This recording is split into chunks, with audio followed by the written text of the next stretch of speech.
जय Hind my dear student, स्वागत है आपका अपने YouTube प्लेटफॉर्म शिखावाणी पर, जहां हम आपके लिए लेके आते हैं डेली कुछ महत्वपूर्ण करंट अफेयर क्वेश्चंस।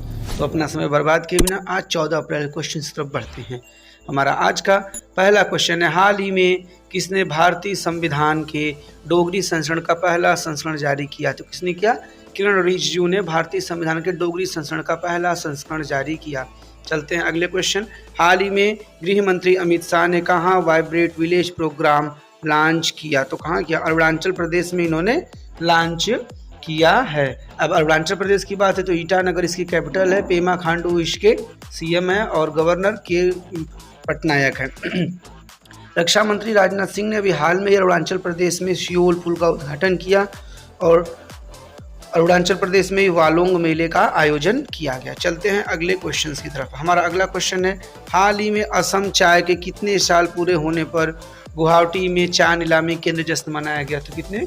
200 वर्ष पूरे होने पर गुवाहाटी चाय नीलामी केंद्र जश्न मनाया गया है और ये सबसे व्यस्त चाय केंद्रों में से एक है। चलते हैं अगले क्वेश्चन पर। हमारा अगला क्वेश्चन है, हाल ही में राष्ट्रीय सुरक्षित मातृत्व दिवस कब मनाया गया? तो कब मनाया गया? 11 अप्रैल को मनाया गया। अब 1 अप्रैल को आरबीआई की स्थापना दिवस और उत्कल दिवस मनाया गया। 2 अप्रैल को विश्व ऑटिज्म जागरूकता दिवस मनाया गया। 4 अप्रैल को अंतर्राष्ट्रीय खान जागरूकता दिवस मनाया गया और 7 अप्रैल को विश्व स्वास्थ्य दिवस के रूप में मनाया गया और 10 अप्रैल को विश्व होम्योपैथिक दिवस के रूप में मनाया गया। चलते हैं अगले क्वेश्चन पर। हमारा अगला क्वेश्चन है, हाल ही में एलआईसी ने किसे चीफ इन्वेस्टमेंट ऑफिसर के रूप में नियुक्त किया? तो किसको नियुक्त किया? सिद्धार्थ जी को चीफ इन्वेस्टमेंट ऑफिसर के रूप में नियुक्त किया है। अब एलआईसी की बात है तो इसकी स्थापना कब हुई थी? 1956 में। इसका हेडक्वार्टर मुंबई और इसके चेयरपर्सन कौन है? सिद्धार्थ जी हैं। चलते हैं अपने अगले क्वेश्चन पर। हमारा अगला क्वेश्चन है, हाल ही में जारी फ्रीडम हाउस इंडेक्स 2023 में दुनिया के सबसे कम आज़ाद देश का दर्जा किसे दिया गया? तो किसे दिया गया? तिब्बत को सबसे कम आज़ाद के देश के रूप में दर्जा मिला। चलते हैं अगले क्वेश्चन। हमारा अगला क्वेश्चन है क्वेश्चन नंबर 7। हाल ही में किस राज्य सरकार ने डेयरी किसानों के समर्थन के लिए संजीवनी परियोजना का लॉन्च किया? तो किसने किया? हिमाचल प्रदेश ने संजीवनी परियोजना शुरू किया। अब बात हिमाचल प्रदेश की तो इसकी राजधानी कहाँ है? शिमला है और अभी हाल में हिमाचल प्रदेश की कांगड़ा चाय को यूरोपीय जीआई टैग मिला। ऑर्गेनाइज्ड लिकोरस मुलेठी की खेती करने वाला भारत का पहला राज्य हिमाचल प्रदेश बना। न्यायमूर्ति सवीना को हिमाचल प्रदेश के हाई कोर्ट का कार्यवाहक मुख्य न्यायाधीश नियुक्त किया गया। हिमाचल प्रदेश ने 25 जनवरी को अपना इस बार 53वां स्थापना दिवस मनाया। हिमाचल प्रदेश के मुख्यमंत्री सुखाश्रय सहायता कोष लॉन्च किया गया और हिमाचल प्रदेश में दुनिया के सबसे ऊंचा मतदान केंद्र टसीगंग बना। चलते हैं अगले क्वेश्चन नंबर 8 की तरफ। हाल ही में उत्तर प्रदेश में कहाँ 2 दिवसीय राष्ट्रीय जलवायु सम्मेलन 2023 का उद्घाटन किया गया? तो कहाँ किया गया? लखनऊ, जो कि उत्तर प्रदेश की राजधानी है और जो गोमती नदी के किनारे है। अभी हाल में उत्तर प्रदेश सरकार ने शिक्षा सेवा चयन आयोग स्थापित करने की घोषणा की। सीएसओ की पहली पर्यटन सांस्कृतिक राजधानी वाराणसी को घोषित किया गया और उत्तर प्रदेश सरकार ने इलेक्ट्रिक वाहन की खरीद पर रोड टैक्स और पंजीकरण शुल्क माफ करने की घोषणा की है। चलते हैं अपने अगले क्वेश्चन। हमारा अगला क्वेश्चन है, हाल ही में विदेश मंत्री एस जयशंकर ने कहाँ तुलसी घाट बहाली परियोजना का शुभ आरंभ किया?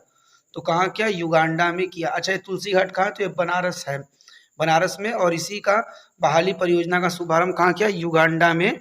किसने किया? विदेश मंत्री एस जयशंकर ने किया है। अब बात युगांडा की, तो इसकी कैपिटल कहाँ है? कंपाला। इसकी करेंसी कहाँ है? युगांडा शिलिंग और यहाँ प्रेसिडेंट है यूवेरी यूनोविल। कौन? यूवेरी यूनोविल यहाँ की प्रेसिडेंट हैं। चलते हैं अगले क्वेश्चन नंबर 10।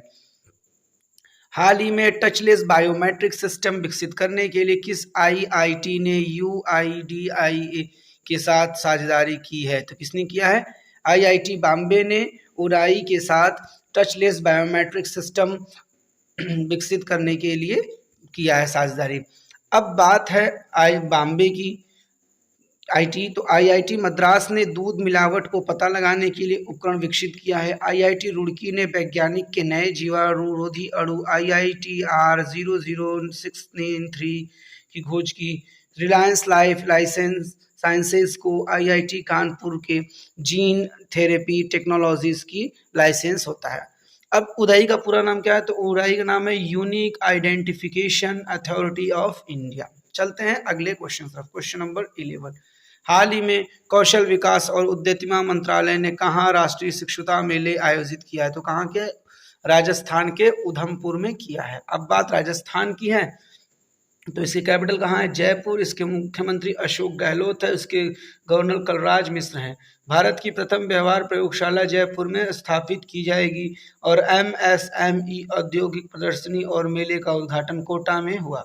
18वीं विश्व सुरक्षा कांग्रेस जयपुर में आयोजित की गई। कोटा में विज्ञान केंद्र और तारामंडल का निर्माण किया गया। और PM ग्रामीण आवास योजना में राजस्थान का झुंझुनू जिला टॉप पर रहा। और यहीं पर रणथंभौर नेशनल पार्क और केवलादेव पक्षी विहार भी है। चलते हैं अपने अगले क्वेश्चन तरफ। हमारा क्वेश्चन नंबर अगला है 12, हाल ही में सर्वश्रेष्ठ सार्वजनिक परिवहन वाले शहरों की लिस्ट में कौन शीर्ष पर रहा है? तो कौन शीर्ष पर रहा है? बर्लिन शीर्ष पर रहा है। अब बर्लिन सार्वजनिक परिवहन वाले शहरों में लिस्ट में शीर्ष पर, तो दूसरे नंबर पर कौन है? प्राग सिटी। और तीसरे नंबर पर रहा है टोक्यो। अच्छा, भारत का कोई जगह है? तो भारत का मुंबई 19वें नंबर पर सार्वजनिक परिवहन वाले शहरों की लिस्ट में है। चलते हैं अगले क्वेश्चन। क्वेश्चन नंबर 13, हाल ही में चीन ने किस देश के पास लाइव एम्यूनेशन फायर सैन्य अभ्यास किया? तो किसके सीमा के पास किया? ताइवान के सीमा के पास चीन ने अपना लाइव एम्यूनेशन फायर सैन्य अभ्यास किया। अब बात ताइवान की है तो ताइवान की कैपिटल कहाँ है? ताइपे। इसकी करेंसी है न्यू ताइपा डॉलर। और इसके प्रेसिडेंट कौन है? दसाई बेन इसके क्या है? प्रेसिडेंट हैं। चलते हैं अगले क्वेश्चन तरफ। हमारा अगला क्वेश्चन है, हाल ही में कोर्टिंग इंडिया नामक नई पुस्तक किसने लिखा है? तो किसने लिखा है? यह नंदिनी दास ने लिखा है। अभी हाल में पीयूष बावेल ने नई पुस्तक गांधी सियासत और सांप्रदायिकता लिखी। वाणी त्रिपाठी ने अपनी पहली पुस्तक why can not elephants be red लिखा। Vasu Chatterjee and middle of the road cinema नामक पुस्तक का विमोचन हुआ। इसे अनिरुद्ध भट्टाचार्य ने लिखा है। चलते हैं अगले क्वेश्चन। क्वेश्चन नंबर 15, हाल ही में किसने मराठा उद्योग रत्न 2023 पुरस्कार जीता? तो किसने जीता है? नीलेश अंबर ने जीता है। नीलेश सांबरे ने मराठा उद्योग रत्न 2023 को जीता है। अभी हाल में CR राव ने सांख्यिकी 2023 में अंतर्राष्ट्रीय पुरस्कार जीता। फ्रांस के सर्वोच्च नागरिक पुरस्कार में किरण नादर ने सम्मानित किया गया। टेक्सास यूनिवर्सिटी ने नवीन जिंदल को लाइफ टाइम अचीवमेंट अवार्ड दिया। और प्रित्जर आर्किटेक्चर पुरस्कार 2023 की विजेता के रूप में सर डेविड चिपरफील्ड को चुना गया। चलते हैं अगले क्वेश्चन। क्वेश्चन नंबर 16, हाल ही में किस भारतीय ने विश्व शतरंज आर्मगेडन एशिया और ओशिनिया इवेंट का टाइटल जीता? तो किसने? डी गुकेश ने विश्व शतरंज आर्मगेडन एशिया और ओशिनिया इवेंट का टाइटल जीता है। चलते हैं अगले क्वेश्चन, हाल ही में कौन सा राज्य इलेक्ट्रॉनिक नॉलेज से जुड़ा है? तो कौन सा जुड़ा है? अपन बिहार राज्य जुड़ा है। और बिहार राज्य की बात, इसकी राजधानी कहाँ है? पटना। और बिहार ने के मिर्ची चावल को अभी हाल में GI टैग मिला। बिहार में सबसे कम साक्षरता दर है। और राजविंदर सिंह भट्टी को बिहार के DGP के रूप में नियुक्त किया गया। गृह मंत्री अमित शाह ने बिहार के सारण में लोक नारायण जयप्रकाश नारायण की प्रतिमा का अनावरण किया। चलते हैं अगले क्वेश्चन और आज का लास्ट क्वेश्चन, हाल ही में IPL में सबसे तेज 100 विकेट लेने वाले भारतीय कौन बने? तो ये बने हैं हर्षल पटेल बने हैं। और IPL में सबसे तेज 6000 रन बनाने वाले खिलाड़ी कौन बने हैं? ऑस्ट्रेलिया के डेविड वार्नर। IPL में 700 चौके लगाने वाले पहले खिलाड़ी शिखर धवन। और IPL में 150 विकेट लेने वाले पहले भारतीय गेंदबाज बने हैं भुवनेश्वर कुमार। और IPL इतिहास में रिटायर आउट होने वाले पहले खिलाड़ी रविचंद्र अश्विन हैं। चलते हैं अपने अगले event history of the day. तारीख है आज 14 अप्रैल और आज है कुछ महत्वपूर्ण। आज ही के दिन सिखों के 10वें गुरु अर्जुन देव का 1563 में जन्म हुआ था। औरंगजेब ने 1659 में दिल्ली पर हुकूमत की लड़ाई में अपने भाई दारा को पराजित किया था। और नेपोलियन बोनापार्ट को 1814 में राजगद्दी से हटाया गया था। और भारतीय संविधान के निर्माता बाबा साहेब भीमराव अम्बेडकर का 1891 में जन्म हुआ। और इसी के परिप्रेक्ष्य में आज 14 अप्रैल को अम्बेडकर जयंती के रूप में मनाया जाता है। और हमारा आज का क्लास खत्म है। अगर आपको क्लास की किसी भी प्रकार से हेल्पफुल लगता है तो क्लास को लाइक, कमेंट, शेयर, साथ ही साथ सब्सक्राइब करना ना भूलिए। इसी के साथ thank you for watching this video with your Gaurav sir.